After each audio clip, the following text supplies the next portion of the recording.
بسم اللہ الرحمن الرحیم۔ محترم ناظرین کرام، السلام علیکم ورحمۃ اللہ وبرکاتہ۔ آج ہم انشاءاللہ عز و جل خوارق عادت کی اقسام پڑھیں گے۔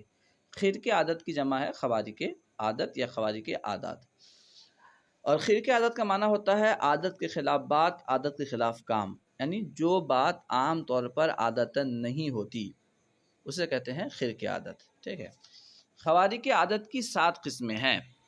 نمبر 1 میں ہے معجزہ، جو خلاف عادت چیز نبی سے اعلان نبوت کے بعد صادر ہو۔ اس میں 2 بات یاد رکھیں، نبی سے صادر ہو اور اعلان نبوت کے بعد صادر ہو، اسے معجزہ کہتے ہیں۔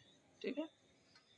نمبر 2 میں ہے کرامت، جو خلاف عادت چیز ولی سے صادر ہو، اللہ کے نیک بندے سے، مقرب بندے سے صادر ہو، اسے کرامت کہتے ہیں۔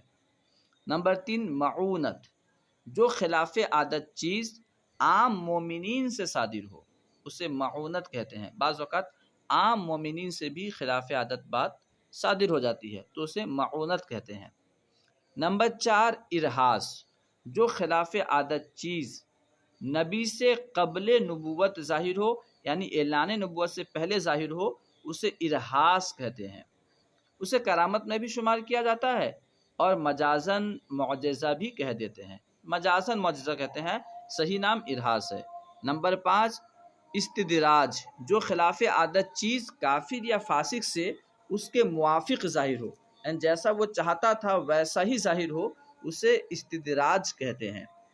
نمبر 6 اہانت، جو خلاف عادت چیز کافر یا فاسق سے، کافر سے یا گنہگار سے، اس کے ارادے کے خلاف ظاہر ہو، وہ جو چاہتا نہیں تھا اس طرح ہو گیا یا بغیر اس کے چاہے ہو گیا، تو اسے اہانت کہتے ہیں۔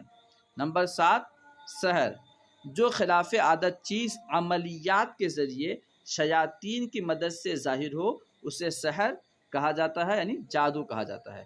امید ہے کہ آپ کو فائدہ ہوا ہوگا۔ السلام علیکم۔